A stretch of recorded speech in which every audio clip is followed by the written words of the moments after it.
Assalamualaikum warahmatullahi wabarakatuh. Welcome back to my video.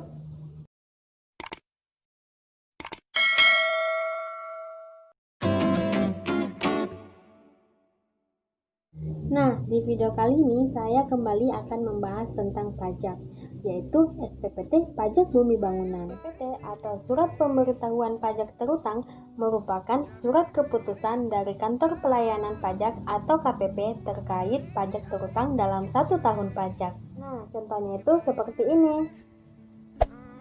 SPPT digunakan sebagai dokumen yang menunjukkan besarnya utang atas pajak bumi dan bangunan yang harus dilunasi wajib pajak pada waktu yang telah ditentukan. Tapi kalian harus ingat, SPPT bukanlah bukti kepemilikan hak, tapi SPPT adalah penentu atas objek pajak tersebut dan menjadi patokan besarnya jumlah pajak yang dibebankan ke kalian yang wajib kalian bayar setiap tahunnya. Bisa saja nama yang tercantum di dalam sertifikat itu berbeda dengan nama yang tercantum di dalam SPPT ini. Ya, itu bisa karena pemilik awalnya atau pemilik sebelumnya belum melakukan peralihan atau balik nama sertifikat terhadap tanah dan bangunan tersebut. SPPT ini memang bukan bukti hak dan kepemilikan seseorang terhadap suatu tanah atau bangunan, tapi menjadi sangat penting jika suatu saat kalian harus mengumpulkan dokumen-dokumen untuk keperluan melindungi tanah atau bangunan kalian. Nah, selain sebagai surat resmi yang menunjukkan besarnya jumlah pajak yang wajib kalian bayar ke negara, SPPT ini juga sangat diperlukan untuk menghindari penipuan atau ketika kalian memiliki tanah tapi diakui sebagai milik orang lain.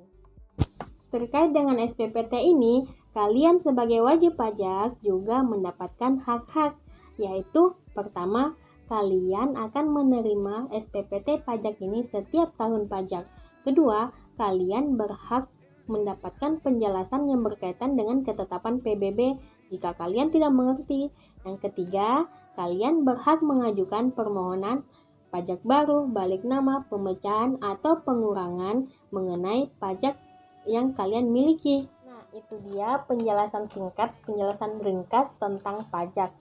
Nah, di sini saya akan menjelaskan ke kalian bagaimana cara membaca pajak. Ini adalah salah satu contoh SPPT PBB yang ada di Kabupaten Luwu. Seperti yang kalian lihat, di ujung atas sebelah kiri itu pemerintah Kabupaten Luwu Badan Pendapatan Daerah. Dan di sebelah kanan atas itu SPPT PBB bukan merupakan bukti kepemilikan hak dan tertulis Surat Pemberitahuan Pajak Terutang Pajak Bumi dan Bangunan tahun 2019. Ini contoh SPPT pedesaan. Dan di sebelah sini ada NOP, nomor objek pajak. Ini adalah nomornya. Masing-masing nomor ini memiliki kode, yaitu 73 kode provinsi, 17 adalah kode kabupaten, 030 adalah kode kecamatan, 021 adalah kode desa atau kelurahan, 006 adalah kode blok, 0036 adalah nomor urut, dan nomor ini terakhir angka 0 itu nomor khusus. Sekarang kita lanjut di kolom bawah, yaitu letak objek pajak. Letak objek pajak ini berdasarkan dengan letak tanah atau bangunan yang kalian miliki. Contohnya itu dusun, RT dan RW, ini desa atau kelurahan, dan kecamatan serta kabupaten. Nah, lanjut di kolom sebelah, nama dan alamat wajib pajak. Nama dan alamat wajib pajak ini bisa saja tidak sama dengan letak objek pajak, karena nama dan alamat itu sesuai dengan KTP kalian atau tempat tinggal kalian. Kita ke kolom objek pajak bumi atau tanah dan bangunan.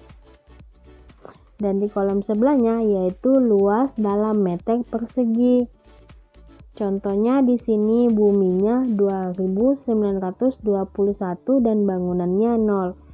Di kolom sebelahnya yaitu kelas-kelas ini berdasarkan jenis tanah yang dimiliki tanah tersebut. Lanjut di kolom sebelahnya yaitu NJOP per meter persegi dalam rupiah. Contohnya buminya 7.150 sehingga total NJOP per meter persegi dikali luas menghasilkan 20,885,150. Lanjut di kolom bawah yaitu NJOP TKP. NJOP tidak kena pajak yang nilainya 0. Dan ini NJOP untuk perhitungan PBB, nilainya total NJOP yang tadi. Tarif dasar pengenaan pajak PBB 0,13% dikali total NJOP sehingga menghasilkan 27.151. Ini adalah nilai pajak bumi bangunan yang harus atau wajib kalian bayar setiap tahunnya. Nah, di sini juga tertera tanggal jatuh temponya itu 31 Desember 2019 dan tempat bayar ini hanya khusus untuk di Kabupaten Luwu, yaitu Bank Sulselbar dengan nomor rekening sebagai berikut.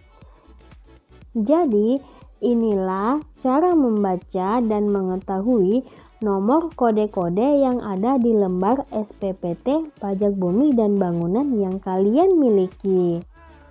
Cukup sekian penjelasan tentang SPPT dan cara membaca SPPT Pajak Bumi Bangunan. Semoga video kali ini bermanfaat dan menjadi berkah buat saya. Terima kasih.